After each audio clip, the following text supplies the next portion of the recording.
Radio sous pente, la station des rapins, sans foi, sans loi et sans courbette. L'émission à Racaille du 14 mai 2024 qui sera consacrée pour sa partie artistique à un immense artiste graphique, peintre, Louis Souterre. Nous allons aussi tenter au cours de cette émission de porter notre regard en marge sur l'art et de dénoncer les sales coups de la politique politicienne en toc, on pourrait dire la politique politicienne meurtrière en toc. Ouais, salut à tous, vous pouvez nous mettre un petit mail artracaille@orange.fr.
C'était Happy Nigoun du duo Pellet. La musique Klezmer. Comme disait Marek Edelman, commandant en second de l'insurrection du ghetto de Varsovie, être juif, c'est être toujours du côté des opprimés. Une parole de prophète, même pas. Une simple parole d'homme, mais quel homme, qui a combattu avec ses camarades du Bund les SS qui massacraient les juifs du ghetto de Varsovie. Quelques armes rouillées à la main, pistolets, mitraillettes, carabines. Une quarantaine se sont échappés à bout de tout par les égouts. Qui réfutait le mot de héros à son propos, de toutes ses forces et jusqu'à la fin de sa vie. Qui a aussi pris la défense des Palestiniens. Et qu'Israël a fait disparaître de sa mémoire. Un État volé ne peut pas se coller avec un bundiste anticolonialiste viscéral. qui ne blablatait pas les Hébreux, mais le yiddish, la langue des Juifs d'Europe centrale et de l'Est, riche de plusieurs siècles d'histoire, d'une culture populaire qui a composé des œuvres poétiques et littéraires majeures. Pensez à Kafka. On n'a pas fait beaucoup mieux depuis. Que l'État hébreu n'a eu de cesse de faire disparaître, comme il a fait disparaître de nos mémoires, l'histoire du dernier commandant de la résistance du ghetto de Varsovie. À se poser la question de savoir si cet État colonial qui opprime le peuple palestinien est bien juif. Si en plus d'usurper une histoire qui n'est pas la sienne, une histoire inventée de peuples élus, un prétexte comme un autre pour justifier leur arnaque. Les premiers dirigeants de cette colonie européenne au Moyen-Orient n'ont pas vécu l'histoire de Varsovie et de son ghetto. Planqués en Amérique ou ailleurs, à l'abri de la soldatesque nazie, les voilà qu'ils se ramènent la tronche enfarinée en proclamant les occupants légitimes d'un pays que Dieu leur aurait donné de toute éternité, en brandissant la Bible, un bouquin, plutôt un polar, qui dit que celui qui est, c'est à lui. Vous avez compris? Un vulgaire roman de gare regardé comme un texte sacré qui guide les sionistes dans leur conquête coloniale et leur régime instauré d'apartheid. Et nous voilà dans l'enfer de Gaza, qu'à côté les chaudrons d'Astaroth, c'est une gentille villégiature bien chauffée pour les longues soirées d'hiver, et rien d'inventé, d'imaginaire dans ces vignes. Non, nous ne pouvons nous rendre sur place pour en constater les dégâts. Enfin, si quelque fil ténu nous retient encore à la vie, tant de curieux reporters de guerre, humanitaires, ONG de toutes sortes y ont passé l'arme à gauche qu'on en a perdu le compte. Mais rassurez-vous, tous ces blablas, cette comptabilité morbide, ce ne sont que des ragots de comptoir franchouillards. Enfin, dans la mesure où une censure féroce fait son troulala dans les moyens d'information hexagonaux. Qu'il semblerait que ça se détend à cette heure. Faut voir, quand on pense à Guillaume Meurice, il semblerait, mais là encore, faut toujours faire gaffe. Du côté de la frontière avec l'Égypte, du grand démocrate Sisi, se prépare un truc géant qui a déjà pris ses aises d'ailleurs. Pas ailleurs, mais d'ailleurs. Plus d'1 million et quelques centaines de mille Palestiniens doivent se cavaler à toute blinde du paysage s'ils ne veulent pas se ramasser quelques tonnes de bombes à merloc sur la tête.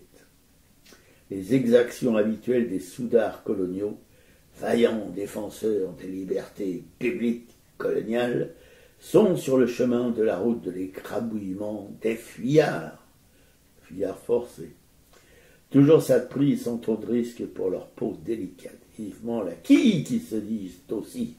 Après tout, ce sont des hommes, enfin, faut se forcer à le croire. Mais on est aidé, notre télé, nos journaux, nos députés, nos sénateurs, le président lui-même, et sans qu'on lui demande, sont là. Dormez, braves gens, tant que vous le pouvez. Demain sera un autre jour de fête, ou pas. Alors pour continuer un petit peu sur Gaza, Israël, il y a quand même toujours beaucoup d'actions qui sont en cours. Hein. Nous, adhérents du JFP, on reçoit énormément d'informations sur tout ce qui se passe et ils ne lâchent rien du tout. Donc il y a des mobilisations contre la présence d'Israël au salon Eurosatori. On rappelle que c'est le salon de l'armement, donc il y a une grosse mobilisation. Il y a eu des mobilisations aussi devant le CIO contre l'avenue d'Israël pour les Jeux Olympiques, car il faut quand même rappeler que Israël ne va participer aux Jeux Olympiques. Les Russes n'ont pas le droit d'y participer, mais Israël, il n'y a aucun souci. Les Palestiniens, je sais pas, je crois qu'il y a des épreuves avec les Paralympiques, il me semble. Mais en tout cas, Israël ne devrait pas participer aux Jeux Olympiques, puisque la Russie n'est pas autorisée à y participer. Il faut avoir le même comportement. Enfin, ça serait normal, quoi. Et petite chose qui m'a fait plaisir, il y avait l'Eurovision, donc il y avait aussi eu des manifestations pour qu'Israël ne participe pas à l'Eurovision, car rappelons qu'Israël n'est pas un pays européen, de toute façon, même si on fait comme si. Et là, c'est une petite info. En fait, c'est chez les Belges. Voilà ce que la chaîne de télévision publique belge VRT a interrompu son programme hier soir avant la deuxième demi-finale de l'Eurovision pour diffuser ce message. Il s'agit d'une action syndicale. Nous condamnons les violations des droits de l'homme commises par l'État d'Israël.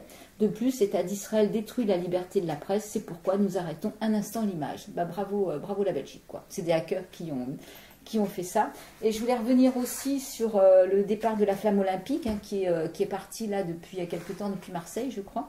Et donc, il y a quand même des interrogations. Le relais de la flamme olympique est-il une invention des nazis? Car effectivement...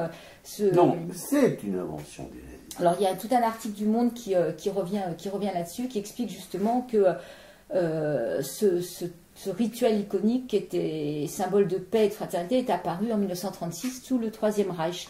Donc, la flamme olympique est arrivée à Marseille ce mercredi 8 mai. Elle a été allumée au sanctuaire d'Olympie le 16 avril. Et puis, un voyage par mer entamé à Athènes le 27 avril. Et donc, c'est un rituel qui semble indissociable de l'image des Jeux olympiques. Pourtant, il faut reconnaître qu'en Grèce, il n'existait pas plus que lors des premiers Jeux modernes. C'est une tradition qui a été inventée. Il y a un ouvrage de Michael Attali qui s'appelle « Une histoire globale des sports olympiques » qui raconte toute cette histoire. Donc l'idée d'un relais n'aurait à l'époque pas eu de sens puisqu'effectivement les Jeux se tenaient toujours au même endroit. À Olympie. Voilà. Donc les concours olympiques, on ne parle pas à l'époque de Jeux, se déroulaient sur 5 jours, s'ouvraient par le serment des athlètes et de leurs proches. Au 3e jour avaient lieu des sacrifices rituels, mais aucune flamme n'était allumée, ni par des vierges, ni par des rayons du soleil, comme le prétend aujourd'hui le site officiel des JO. Il n'y avait même pas de flamme olympique. Et il faudrait aussi souligner que les Jeux ont été attribués à l'Allemagne nazie en 1936, alors que ça faisait 3 ans que les nazis étaient au pouvoir et que les exactions contre la population allemande juive de cette époque avaient déjà subi une répression féroce de la part des nazis. Ça n'a pas empêché le CIO de choisir l'Allemagne nazie pour faire les Jeux de 1936. Voilà. Et donc là, dans cet article du Monde, il reparle aussi de Pierre de Coubertin, qui apparemment au départ était quelqu'un de pacifiste et qui peu à peu s'est laissé embarquer par le nazisme et a été soutenu par Hitler, quoi. Que c'est joli l'histoire des JO. Un vrai conte pour les enfants. Voilà, les Jeux de Berlin de 1916 avaient été annulés à cause de la Première Guerre mondiale. L'Allemagne a été exclue des 2 éditions de 1920 et 1924. Et de retour aux Jeux en 1928, elle a hérité en 1931 de l'organisation de la 11e Olympiade.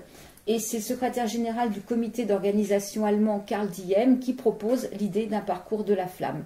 Donc ce théoricien du sport, qui est proche des idéaux aristocratiques, patriotiques et pacifistes de Coubertin, avait déjà mis en place un relais de la torche lors des Deutsche Kampfspiele alternatives germaniques en 1922. Et pour les Jeux de Berlin, il s'inspire donc de la flamme sacrée transportée de Preslav à Sofia en 1929. Et sur un modèle proche, il propose un relais partant du site d'Olympe en Grèce qui est géré par des archéologues allemands qui rejoindraient Berlin après un périple de 3075 km. Et lui Karl Diem n'est pas encarté au Parti national socialiste qu'il considère au début comme indésirable en raison de ses fréquentations juives, mais lorsqu'Adolf Hitler accède au pouvoir en janvier 1933, la tenue des Jeux devient incertaine et pour les sauver, Diem et ses collègues le convainquent de les utiliser comme vitrine internationale. Donc le principe d'un relais olympique est notamment adoubé par Goebbels qui trouve l'idée géniale. Voilà. Oui, tout ça c'est vraiment charmant. Donc voilà. Ce flambeau olympique a un caractère symbolique fort pour l'Allemagne. Et selon l'idéologie nazie, les Ariens ont une filiation directe avec les anciens Grecs, le lien renforcé avec l'Antiquité par le relais de la flamme leur convenait très bien, c'est ce qu'observe une historienne.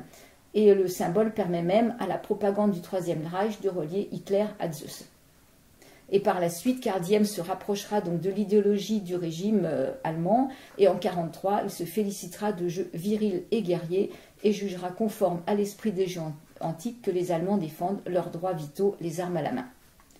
Et lorsqu'à l'été 1936, la torche voyage pour la première fois jusqu'à Berlin, l'opinion internationale fait preuve d'une certaine naïveté. L'Église orthodoxe y voit un symbole païen, déplore une certaine cérémonie ridicule, et la presse de gauche française un spectacle démesuré. Mais beaucoup sont bernés par le pseudo-pacifisme affiché par le régime nazi. Et plusieurs responsables du CIO saluent un événement grandiose. Père de Coubertin lui-même y voit l'aboutissement de sa vision théâtrale des Jeux.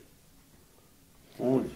C'est désespérant. Et ce Pierre de Coubertin, vieillissant, isolé, rancunier, ruiné, fait alors l'objet de subsides financiers et de marques d'attention de la part d'Adolf Hitler. Et 2 mois avant sa mort en 1937, il lèguera ses archives à l'Allemagne dans un fonds dirigé par Karl Mediem. Voilà, tout l'héritage qu'a obtenu le CIO, dont il ne fait pas étalage.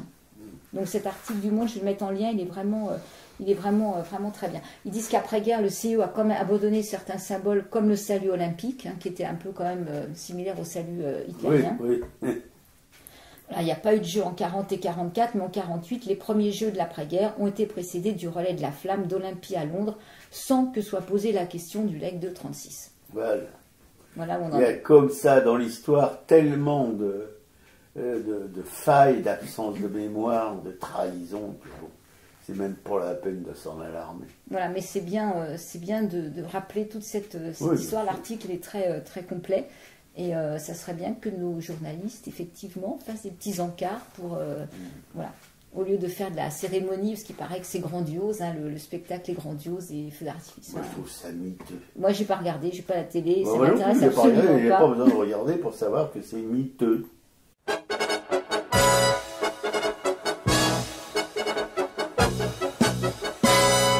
Ce sera chouette les Jeux Olympiques, tous ces athlètes dans la foulée, pour un marathon fantastique, à la seule force du mollet. Ce serait chouette les Jeux Olympiques, l'émulation sur la cendrée. Ce serait chouette les Jeux Olympiques, sinon de Dieu, il n'y avait leur petit drapeau, leur petit fanion, couleur kaki, cacadois des frontières, leur petit drapeau pour chaque nation qui claque au vent d'une musique militaire.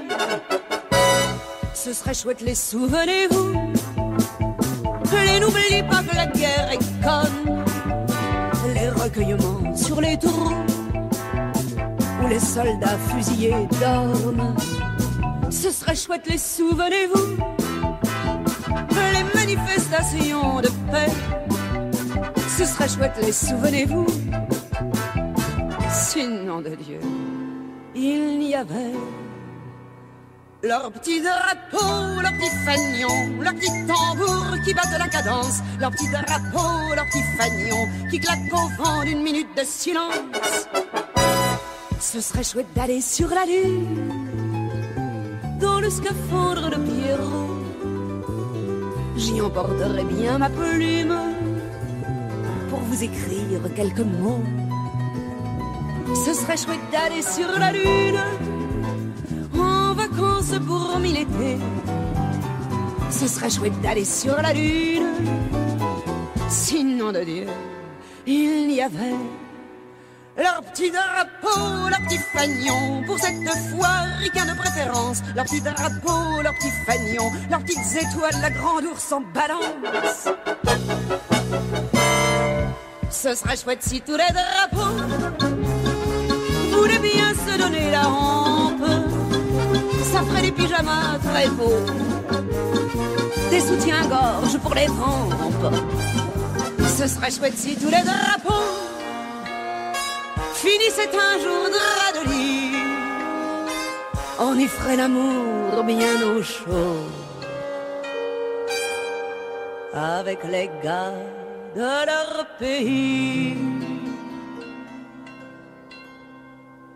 On y ferait l'amour bien au chaud avec tous les beaux gars de leur pays. On y ferait l'amour bien au chaud avec tous les beaux gars de leur pays. Oh, ya, la, ya, ya.